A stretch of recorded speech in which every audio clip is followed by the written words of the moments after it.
This case takes place in the United Kingdom on the 13th of March 2018. Susan Lynch was a 48-year-old woman who lived in Essex. Susan was married to a man named Kieran Lynch, and the couple had 2 children together. The couple met when Susan was 18 and Kieran 21. One criteria Susan particularly wanted from a man was for him to get along with her mother. She wanted her mother to approve of whoever she would settle down with, and for her partner to be close with her mother too, and Kieran fit that bill. They quickly fell in love and married not long after. They had 2 children together, and Susan's mother Jennifer was a big part of the family's life. Jennifer would often come over to Susan and Kieran's home to see them and to spend some quality time with her grandchildren, who she adored. The family would later remark that Kieran had somewhat of a special relationship with his mother-in-law. They got along incredibly well, and by all accounts, Kieran seemed to care for her a great deal. At the beginning of the relationship, Kieran was seen as the perfect husband and a loving father, but as more time passed, Susan began to notice that he had quite the temper. He was also incredibly controlling.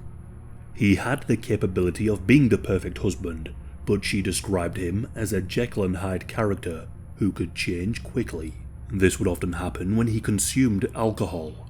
After a few drinks, Kieran would change, something that seems all too common in true crime cases. When Kieran would lose his cool, he would throw objects around the house or smash items. Pretty soon, Kieran moved on from smashing objects in the home and began putting his hands on Susan. He would poke and prod her chest if he was frustrated or angry, and this was something that Susan overlooked. But then it turned into pushing her, and then pushing her harder, and then putting his hands around her neck. After calming down, Kieran would often apologize for his actions, and Susan would forgive him. Susan would keep this side of Kieran a secret from her mother, and never contacted the police. After lashing out, Kieran would make excuses for his behavior, and would never take accountability for what he had done. One day, Susan was checking the mail when she came across a letter from the bank. She opened the letter, only to find that the credit account she shared with her husband was in debt. Kieran had been using the credit card to withdraw £3,000 in cash. Those close to Kieran would soon notice some changes in his physical appearance. He began losing weight, appeared to be gaunt in the face, and became more pale. And the reason for these things would soon come to light. On one afternoon, Susan picked up a pair of Kieran's trousers, and out fell a bag of white powder. Kieran had been taking this substance behind Susan's back. She was outraged and felt betrayed by his actions. Kieran tried his best to apologize, but the damage had already been done, and the tension between the couple began to fester. It came to a breaking point when the couple were home alone one night. The two began to argue, and Kieran, in a fit of rage, retrieved a knife from the kitchen. He put the knife to Susan's throat and began to threaten her. For some time he held the knife to her throat and told her that he would kill her and take his own life too. But he didn't go through with it. Kieran eventually calmed down and dropped the knife. After this terrifying incident, Susan told Kieran that he needed to leave the home and that she wanted a divorce. So in 2017, Kieran moved out and into his parents' house.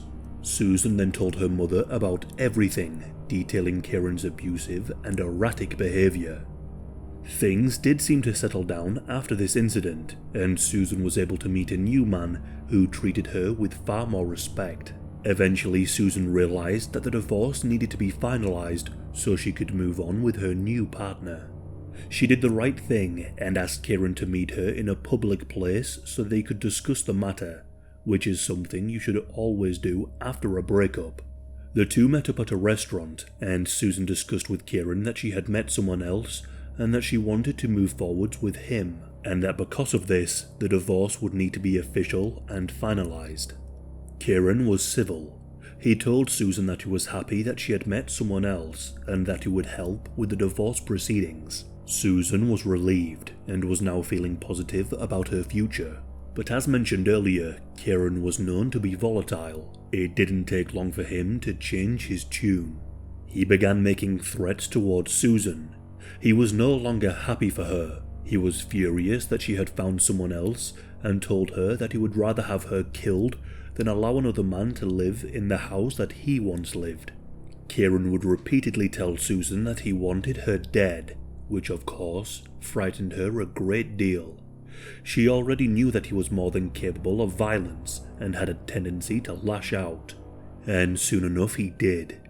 Kieran went around to Susan's home with a sledgehammer and began smashing ornaments in the garden, telling her that he wanted to kill her. The police were called. Kieran was arrested and charged with criminal damage. He was told by the police that he was not allowed to come within a certain distance of Susan or her property. Susan tried her best to highlight to the police that Kieran was a real, credible threat to her and her family, and that further precautions should be taken. But the police told her that there was little they could do, as he had only destroyed property. The best they could do was a restraining order. Kieran was released on bail, but shortly after being released, he made a call to the emergency services. He explained to them that he was going through a divorce and that it was going horribly. He then informed the operator that he had just tried to take his own life, but he couldn't go through with it. Because of this, a mental health team was sent out to evaluate Kieran. The mental health team ruled that Kieran was of a sound mind after he reassured them that he was feeling better and that the call was just a moment of weakness. After this traumatic event, Kieran continued to harass Susan. He would call and text her with all manner of threats. He even sent her new boyfriend's license plates to her in some kind of ominous threat. Susan contacted the police and told them about the repeated harassment. Kieran was told by the police that he could no longer contact Susan anymore, or he would be arrested. But Kieran wasn't arrested, and so he continued to harass Susan and make multiple threats. On one occasion, Susan's boyfriend was staying over, but he was home alone at the time. He heard a noise outside, so he peeked out of the upstairs bedroom window and saw a man walking towards the home and out of sight. Then all of a sudden, the lights went out. Susan's boyfriend then watched as this man reappeared, got into a car and left. The man was of course Kieran, and he had cut the power cables to the house. This incident was reported to the police. This time the police did respond, and they went looking for him, but Kieran had vanished. But despite Kieran vanishing, he still continued to call Susan multiple times a day, and would even call in the middle of the night over and over again. One day, Kieran called the landline, and his daughter picked up the phone. She spoke with her father briefly, and told him that the police were looking for him. Kieran then began threatening his own daughter, telling her that if he ever saw her, he would beat her up. Susan's mother Jennifer was also a victim of the harassment from Kieran. He would call her at night time and just breathe down the phone. Jennifer was terrified, as Kieran would wait until she turned off her lights. The second she turned off her lights to go to bed, the phone would ring and she would hear breathing down the other end. The police reassured Susan that if Kieran reappeared, he would be arrested, but she pleaded with them to do more, as she believed Kieran was seriously mentally unstable and she believed that he would do something terrible. The police were called over and over again, but Kieran was never located or arrested. And now we arrive to the 13th of March 2018. Susan's mother Jennifer had been struggling a great deal with Kieran's harassment. She was so scared of him that she would often sleep in her bathroom so she could lock the door and feel safe. So, on this day, Susan went round to see her mother to make sure she was okay. The two conversed for some time, and at some point Jennifer went outside whilst Susan stayed inside and made a phone call. But she could still see her mother in the garden through the window. All of a sudden, Kieran appeared. In a split second, he doused Jennifer with petrol and set her alight. Susan watched in horror as her mother was burning alive in front of her. Kieran then quickly set himself alight and was engulfed in flames. Susan quickly called the emergency services. The ambulance arrived on the scene and the two were taken to hospital as they were both still alive. Jennifer had suffered 33% burns to her body, mainly to her head, chest and shoulders. She had also inhaled a large amount of smoke, causing some damage to her lungs. Kieran had suffered burns to 97% of his body and was in a horrific state. Later that night, Kieran passed away from his injuries, aged 50. The doctors did everything they could to save Jennifer, but 17 days after the horrific attack, she too passed away, aged 72. It's reported that she was surrounded by her family at the time of her death. Only a couple of years before, her husband had passed away, and she had told Susan that she wanted and was ready to be with her husband. After the tragic death, the police looked at Kieran's internet search history. They found that he had been researching murders and the most flammable liquids. Kieran had planned all of this. An inquest was launched as it became clear that the police had failed to take appropriate action to prevent this from happening. The review into the crime slammed the police for allowing Kieran to slip through the net. They also found that there was an absence of proactive responses to breaches of his bail conditions and a lack of understanding of which the officers should be responsible for.